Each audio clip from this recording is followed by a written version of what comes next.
Hello, I'm Jonathan from Birnie Consultancy, and I'm standing here in an ancient landscape that has seen many generations of farmers and farming come and go.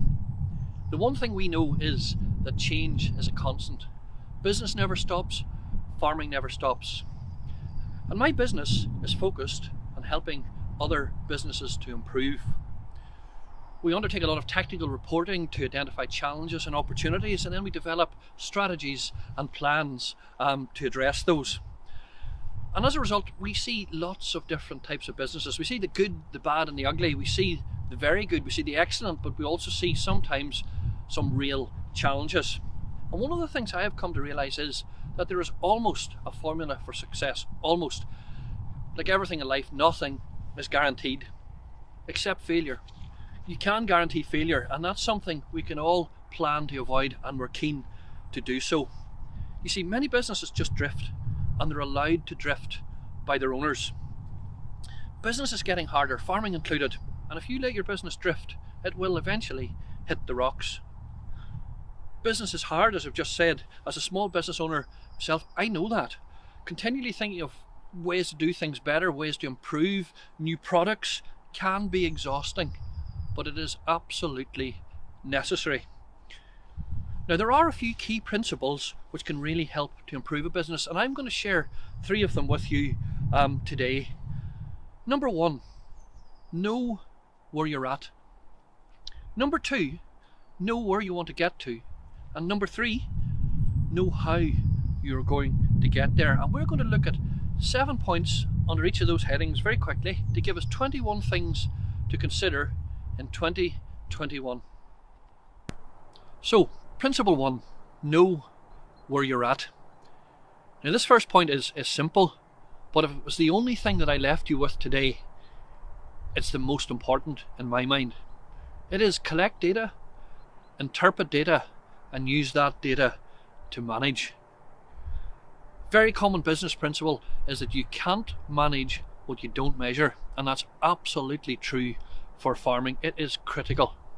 So I would encourage you to find as many data sources as you can, as many of them automated as you can, but lift the critical data on your farm enterprise and then use it to manage. The second thing then is this: compare your data. Compare the data that you lift to your own farm year on year on year, and you will find that it actually helps you to manage and to make changes and to record progress. But also compare your data to other farms. And that leads into my next point. If you're not benchmarking, do benchmark. Benchmark against other farms. It can be scary, and in particular if you then head into a discussion group, it sometimes takes a bit of guts to stand up and show where your business is not succeeding as well as where it is succeeding. But it makes a remarkable difference. It's a great place to get advice and encouragement and ideas on what to do with your own business and organisation. And leading on from that is point 4. You also need to be honest with yourself. All of us have a bias towards positive interpretation of the things that we find. We want to make ourselves look a bit better than perhaps we really are, but it's really important that we don't do that. It's really important that we are honest and we're just analytical as we look at the data we've collected. Number 5 then is to use that data to identify the key limiting factors on your farm. And my challenge to you is to identify 2 or 3 of those and to try to deal with them this year. If you can find what's holding your farm back the most and get rid of that, it's a massive business advantage. Point 6 then is not just about limiting factors, it's also about opportunities to do different things or new things. Identify what the opportunities for your farm are. What could you do that would actually take your business forward and perhaps make more money, perhaps improve your lifestyle? But what is it? And look at how you can do that. And point 7 is this, and this is critical. It's so easy just to think that we need to look at our farms and our businesses to make them better, but it's really important to identify where we personally are at. Our own skills matter, our own abilities matter, and developing farms need developing people. You need to develop just as much as your farm does. We all need to recognise that we have a need for growth in and of ourselves. Principle 2, know where you want to get to. My first point under this principle is very simple, but it's something that very often we just don't take time to do. And it's simply this: take time to think. Think about the identified opportunities, think about the challenges, think about what you can do about them. The second point is this: recognise that you are part of the project just as much as the farm is. We made that point earlier, but it's worth reiterating. The third point is this: look at what other people are doing in similar circumstances to yourself and investigate how it might apply to your farm. Other people are very innovative. You are very innovative. You've always got some good idea that is worth transferring, or there's an idea that's worth bringing to your farm from somebody else. Point 4 then is, don't restrict yourself just to farming. Look outside the industry as well for potential solutions. Very often there's a technology or something that's been tried that can apply to your farm that perhaps might be retail, it might be in engineering, but it's worth seeing what other people are doing, even just to inspire yourself and give yourself some ideas. And I know I'm saying this in COVID-19, but point 5 is this: when you can, visit and see things. Nothing beats seeing something in action, trying to assess will it work in your farm, how it will go, and how it might work. Point 6 is another simple one, but it's get a mentor. Somebody who can really encourage you, can hold you to account, somebody who can actually say, have you done what you said you were going to do? A good alternative to a mentor as well, or even in addition to it, is to build a very small group of people you trust, whether other farmers, whether other business people, whether a consultant, whether friends, but put together a small group that actually can challenge you about what you're doing with your business and give you advice on what you might do to develop. And lastly, and this is a really, really important one, it's something that very often farmers can struggle with a little. It's develop a vision for your farm. Now that sounds a bit maybe wacky, but it's not. It's trying to see what your farm could look like in 5 years, 10 years and 15 years, and then saying, actually, that's what I actually want it to look like. Because when you have an idea of where you want to get to, it's a lot easier to plan how to get there rather than just leaving it sitting and lying. So get an idea of what you want your farm to look like in the short, medium and long term. So on to the last principle. Principle 3, know how you will get there. The first point is absolutely critical. It underpins the development of almost every successful business, and it's simply this: make a plan, write it down. Without a plan, very little good ever really happens. There's lots of good intentions, but without a plan, they don't tend to happen because there's no real time scale or there's no real impetus to do it. So writing down a plan is a really, really good exercise because it forces us to think, but it also forces us to do. It's absolutely critical. The second point is this: when you're making your plan, be prepared to be radical. Be prepared to make some tough decisions. That may well not be necessary, and in most cases it probably won't, but in some businesses, some painful decisions will actually have to be taken. Sometimes major surgery is really necessary, and without it, a business will fail. The third thing is related really essentially to planning, but it's also really important, and it's a hallmark of almost every successful business I deal with. It's about being intentional. As we said, life is filled with good ideas, but none of them really are useful if they're never implemented. And most ideas and most good ideas are never implemented. Why? Because nobody ever makes the decision actually to do it. So being intentional to say, I am going to make changes and I'm going to do them then, and this is how I'm going to do them, will make a tremendous difference to your business. It's a mentality change, and actually we always need that sort of mentality of change, that mentality of intentionality to actually develop our businesses effectively. The fourth point is this: take a long-term view. You can't make radical changes overnight. You can't transform a business overnight, and in life very little happens that is good that just appears out of the blue. Most of it takes small steps over a long period of time, and that's why I drew your attention earlier on to having 5, 10 and 15 year visions of where your farm could actually be, because that enables us to take a long-term view and work towards it over a period of time. The fifth point is this: build into yourself. You are a critical part of your business. But additionally, skills requirements continually change. We're just on the cusp of another revolution in farming, a revolution around data, on automation, robotisation. And these things are going to demand skills that very, very few of us actually have developed or pushed in the past. It's essential, therefore, that we get ready. And I'm going to challenge you to take perhaps 2, maybe 3 development courses a year. They can be short, they can be long, but they're going to build into you, or they're going to build into your staff. Please take that as an important point. After you've built into yourself, or perhaps at the same time, you should then build into the farm. And again, it's about not trying to do too much too soon, but doing enough to be effective. So my challenge to you again is to identify 2 or 3 structural changes you would like to make to the farm, and 2 to 3 practice changes annually that you would like to make, and then do them. Put them into place, get them working, stick at it, and recognise that actually it's going to take a bit of effort to do, because change is not something, again, that happens overnight. It takes effort. And lastly, and this is my final point, measure the changes. Measure where you start at, measure where you get to, and then I suppose take a guess at where you're going to get to as well if you keep doing it. But without measurement, you'll eventually become discouraged, because you'll never actually be able to tell if you've improved things. And actually, you'll also never be able to tell if actually perhaps a change was the wrong one, because not every change you make will be right.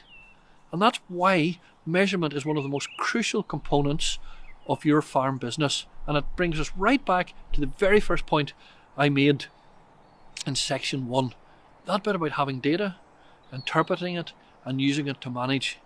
And I'm going to leave you with that at the end of this particular section. So, there you have it. 3 key principles and 21 things to address under those principles. As a quick reminder of the principles, Principle 1, know where you and your business are at. Principle 2, know where you want to get to personally and where you want to take your business. And Principle 3, know how you're going to get there, or determine how you're going to get there. Now, I appreciate that these have been very general points, and there's a reason for that. We're addressing in this conference a very big range of businesses which have different enterprises, different structures and different outputs. And we're also addressing a wide range of people with a very large range of skills, backgrounds and attitudes. And we have to take that into account. Every business is different. Every person is different. We all start and finish at different points. And what I've done here is to try and throw a number of principles at you which are extremely applicable to any business, not just farm businesses. Actually, they apply to everything. However, I would also like to speculate a little bit more on what this might mean at farm level, what it might look like for your business. But I want to put the following caveat in. Only you, or those who know your farm, can really tailor the points that I've made for your individual business or your individual enterprises. Only you can do it. But I am going to speculate a little. So, it's back, first of all, to my very original point as we started the presentation, which was around the aspect of data collection. To my mind, there are 3 components of data collection. There's collecting the information on the outputs of your business, which is relatively simple. There's then the much more difficult aspect of actually monitoring and measuring the inputs to your business, because they're quite complex. And thirdly, which is something that we can easily forget, but it's becoming more and more important, is the whole aspect of the impact of your business. The impact of your business on the environment, and perhaps even on the community or the social network around you as well. And there are many important parts of agricultural businesses that at the minute aren't measured and do need to be reflected. But with the changes in CAP coming, with the increased pressure to be, I suppose, internationally competitive, and also to provide public goods, there's a lot of changes that are possible, but they can't all be done at once, and we have to select. And data is partly how we do that. So back to the outputs bit, where it can be very simple, like outputs are beef produced, milk produced, eggs produced, potatoes produced, whatever way you want to do it. It's generally a weight measure, but it can also be a value measure. As I said, inputs is much more complicated in many ways. It's things like feed-in, it's the medicine used, it's perhaps more, or less obvious things that machinery used, or in particular the labour used to produce the actual amount of product that you produce. And those inputs per kilo of beef produced, or litre of milk, or per tonne of grain actually differ hugely between farms. And it's around these areas that perhaps you can make the biggest difference to your farm or enterprise performance. And I think the point I'm making is this here. The data you collect allows you to analyse your farm. It allows you to compare your farm and understand where it's at, and most importantly, to identify those key areas where changes need to be made, and then to plan for that change. And the change can be caused because the business underperforms in an area, or it's got a tremendous opportunity in another area. Both of those can be equally effective drivers for change. But fundamentally, a plan allows you to decide where and when to invest in either equipment or training or practice change. All of those are very, very important. And the question to me is this here. What are you actually going to focus on? You can't make every change at once. What's the biggest opportunity for your farm, or the thing that is holding you back the most? And I've got 3 points here. The first one really is labour productivity. It's often very difficult to get people to come and to actually work on your farm. Labour's getting shorter and shorter in supply, and that's definitely a complaint or an observation I hear on a regular basis. So the first point is this here. Make your farm easier to work. Get rid of the niggles. Make gates that actually are hang and they can be closed. They don't have to be carried on your shoulder or tied with a bit of baler twine. Sort out the slow punctures on the equipment. Get the drains running right. Sort the leaky roof. And if you're short of ideas, ask your staff about what to do to make things better. I would actually challenge you this year to take 1 week and sort out all the niggles and make life so much easier on yourself. It's amazing how many farms I go around that there's just so many things that it's just like having a thorn in your shoe, that if you get rid of them, it would be so much easier. Once you move on beyond that to try to increase labour productivity, obviously it's more difficult. We're looking very much around investment in equipment or investment in productivity, measurement kit, or just general practice changes. But all of those things can help to make either a worker's or your life much more easy. Might even give you some time off, maybe even give you a chance to take a holiday. The second thing you can focus on is simply farm productivity, an increase in output, a reduction in inputs. Both of them are equally important, and because they impact so strongly on the third point, which is the environmental impact reduction, it's really important that we try and set up our organisations or businesses more to really drive output on the back of a reduced input. And again, that's very much about measurement to a degree, but it's also about optimising nutrition. It's also about optimising animal health. It's about optimising ventilation in buildings. It's about perhaps even giving animals, ensuring that they have dry beds to lie on, access to water, clean water all the time. A lot of very simple things, but you'd have very much taken from me there the whole need for the attention to detail aspect. And this also brings us on really to the last part. It's just environmental impact. Public money for public goods is a phrase we hear all the time. And it's actually really important that our businesses adjust and prepare for the changes that are coming. It's my opinion nearly all of our farms have something that's really worth shouting about, and the information is not collected at the minute. But there are also challenges on most farms about ensuring there's no soil erosion or application of nutrients in the right areas, or putting things like riparian strips in just to stop runoff and things. There's so many things that we can do, but again, if we don't measure impact, it's very hard to know where it's at and where we take it to, and how you actually address some of those things. And I would urge you this year to actually take 1 or 2 steps to really future-proof your business against what is coming in terms of environmental regulation and environmental impact measurement as well. So those are the 3 things to focus on: labour productivity, farm productivity, and environmental impact. But moving towards the end of the talk, if you're aiming at any one of those things, or all 3 for that matter, it is going to result in practice changes or technology changes, or in skills development. And the type of practice changes that you might implement, very simple. Perhaps you might change the way you manage your grass. You might implement different varieties of grass. You might implement precision input of fertilizers. Little things like that there that add up to make a huge difference.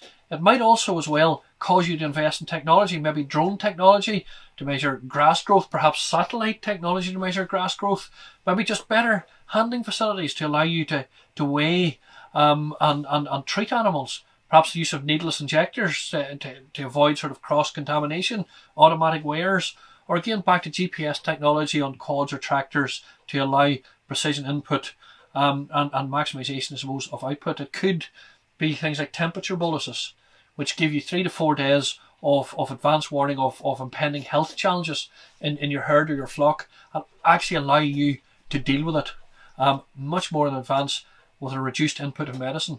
Really clever stuff. And lastly, being about you, skills training or your staff. Perhaps training around just simple business principles and actually how to make investment decisions, or how to structurally change your business, maybe how to set up proper succession. It could be IT training, computer literacy, really, really important. Using the equipment you have to its maximum. That's going to get more and more important. And if it's an area you feel weak in, do something about it. Ultimately, it could also come down to just needing training on a specific practice change. Complicated grass rotation, perhaps, or perhaps utilisation of precision technology for actually managing soil and developing soil. Those type of things, those type of courses are available, and you can do them. And it's my challenge to you again to take up some of those courses either for you or your staff during the year so that you develop over time. So that brings me to the end. But this is what I want to say. Fundamentally, it's down to you. You can listen to the likes of me giving talks like this all day, but it's no use unless it's actually implemented, unless you take up some of the challenges and take them forward.